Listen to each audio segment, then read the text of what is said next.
At that time, I was 24 years old and was an enlisted scout under General Custer's command. Mitch Boyer was our interpreter. I was sent ahead. Custer said, "You go and find that village." I went to a butte at the head of Reno Creek, from where I could see the village. I reported the camp to Custer. He asked if any were running about away from the camp. I said no. We then came on down to the forks of Reno Creek. When we stopped there to divide up, I could hear the Indians in camp shouting and whooping. When we separated, Half Yellowface and White Swan were ordered to go with Reno. Goes ahead, White Man runs him, Curly and myself were ordered to go with Custer. We came down and crossed Reno Creek. Mitch Boyer was ahead with the 4 scouts right behind. Custer was ahead of his command a short distance behind us. Custer yelled to us to stop, then told us to go to the high hill ahead. From here we could see the village and could see Reno fighting. He had crossed the creek. Everything was a scramble with lots of Sioux. The battle was over in a few minutes. We thought they were all killed. We 4 scouts turned and charged north to where Custer was headed for. 3 of us stopped to fire into the village. We saw no more of Curly after that. I don't know where he went. When we met Custer, he asked, "How is it?" I said, "Reno's men are fighting hard." We went with the command down into a dry gulch where we could not see the village. Custer told Mitch Boyer to tell us to go back to the pack train, which we did. We met Benteen's command just south of where they afterward entrenched. We said to Benteen, "Do you hear that shooting back where we came from? They're fighting Custer there now." We started to leave Benteen to join the Re-Scouts, who were quite a way back up the creek. But Benteen told us to stay, and we did. We went with him and helped dig entrenchments. The firing seemed to stop where Custer was, and the Sioux came toward us. Then Reno's command came back where we were entrenched. Just before sundown, the enemy drew off. We had been fighting quite a while. We 3 scouts got away and rode till we came to the Bighorn, but did not cross that night. It was dark and raining. The next morning, some Crow scouts of Bradley's command came along and followed us, where we had crossed the river. They joined us, and we all rode to the main Crow camp, 2 sleeps away on Pryor Creek. This is the way it happened, just as near as I can remember. Harry Moccasin.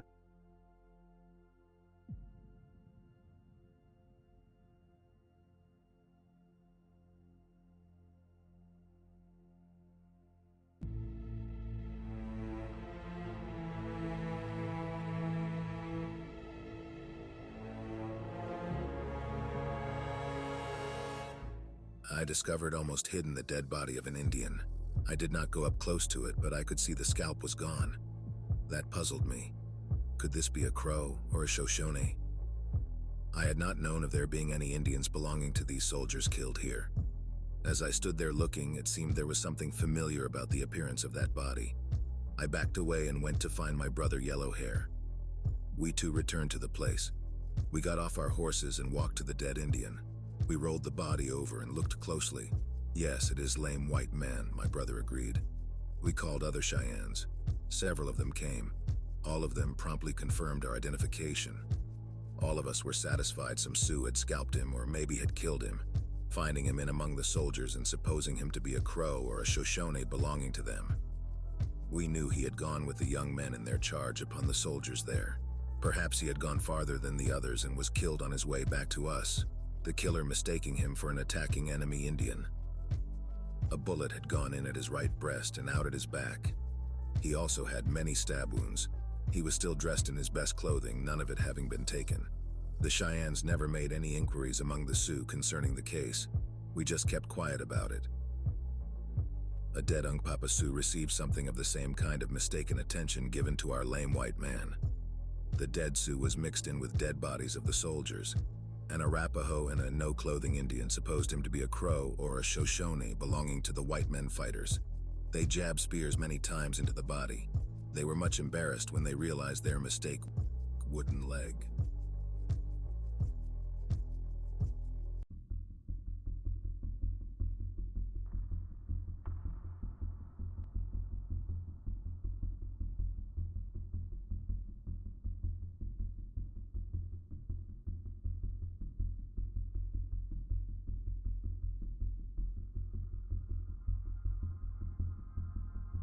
I was 23 that summer and had been a warrior a long time.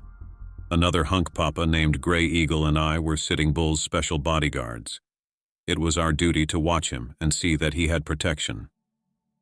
That morning, I took the family horses to the river. At midday, I went back to the pony herd and drove the horses to the river for the noon watering. Just then, I heard shooting near the hunk papa camp circle. I quickly caught a pony and turned the others loose, knowing they would head back to camp. Not far away, I saw dust rising and heard iron-shod hooves pounding against loose rocks. I raced back to the teepee I shared with my uncle. The hunk papa camp was in an uproar. Warriors were rushing around to catch their ponies.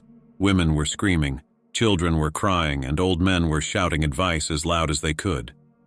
Then the women and children began to run off to the west, not taking the time to strike their teepees or to carry of belongings.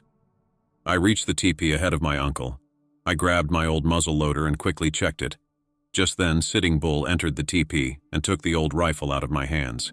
He handed me a stone-headed war club, then took his own rawhide shield out of its buckskin case and hung it over my shoulder. "You will take my place and go out and meet the soldiers that are attacking us," he ordered. "Parley with them, if you can. If they are willing, tell them I will talk peace with them." Lone Bull and the warriors rode out to meet the soldiers and came under fire straight away. Soldiers dismounted and made for the river. We killed many soldiers on the riverbank and more in the water. I rode up behind one soldier and hit him with my war club. Then I slid off my pony and held the soldier's head under water.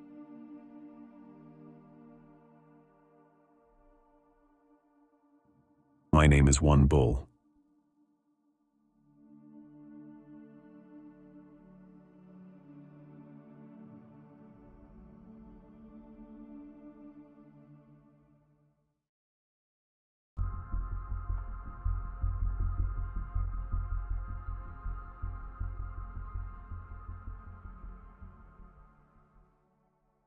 My father taught me how to use the bow and arrow and also how to ride a horse, and soon it became natural for me to ride. I soon grew to be able to use the bow and arrow that my father used. With it, I killed buffalo. My father taught me to pity the old men and women, and when I went on the warpath to be brave and even try to die on the field.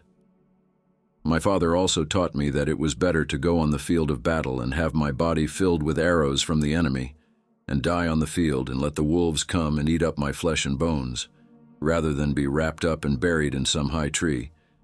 And in this spirit, I went forth into all my fights. I remember when I was very young, I went on the warpath and carried the bundles of moccasins and provisions for the war party. When I was 15 years old, I went with my first war party.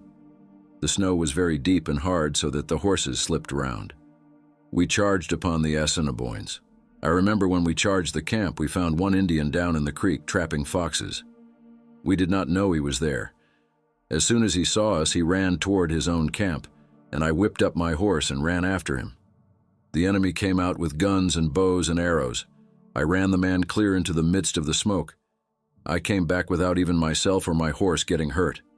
That is how I got my name, Runs the Enemy. I was then at the age of 15. When we got back to camp, the Sioux people said I did not know what I was doing, and I replied that I knew that was what my father had taught me. I performed this deed in the face of a lot of brave warriors, and this is how my name is great among the Sioux. There was a lifelong hatred between the Sioux and the Assiniboines.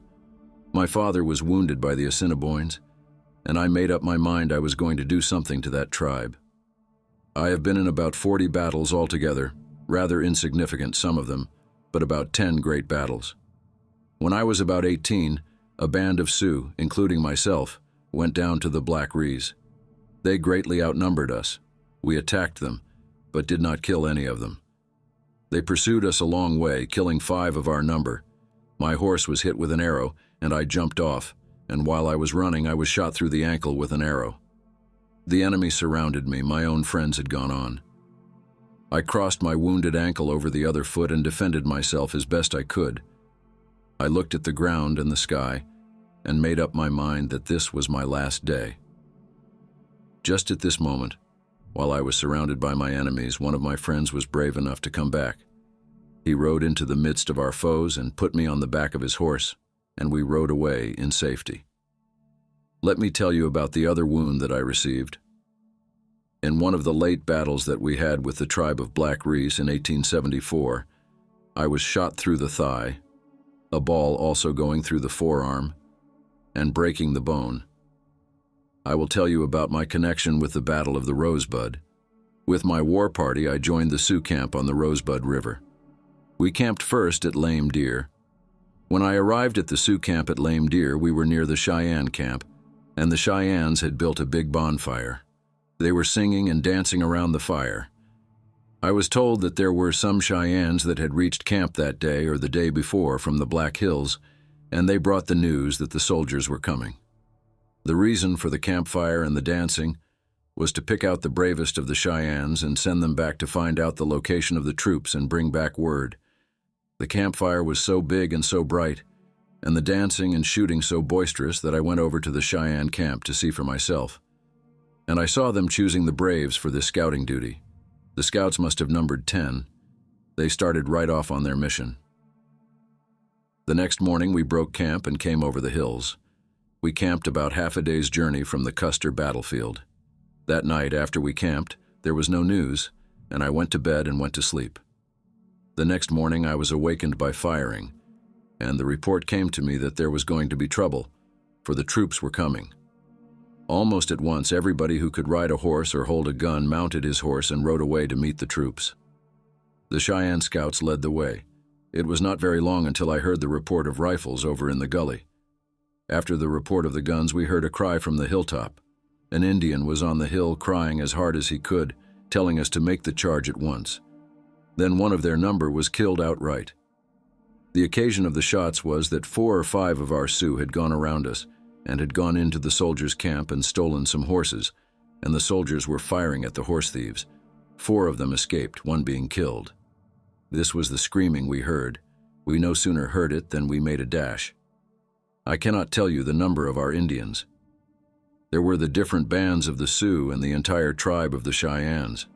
The charge we made was enough to scare anybody. As we got on top of the hill, the soldiers, who were already after the horse thieves, knowing that we outnumbered them, all fled back. The cavalry, supported by a file of infantry, stopped, and we also stopped and had a great battle there.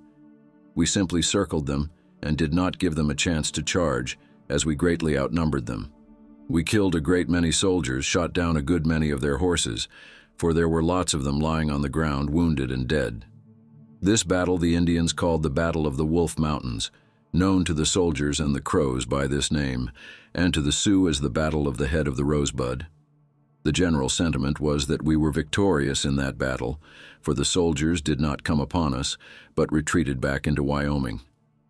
We understood that General Crook was in command of the United States troops, led by Crow Scouts. They called General Crook 3 Stars. When our Indians made the charge upon the United States troops, we found the Crow Scouts standing between us and the troops.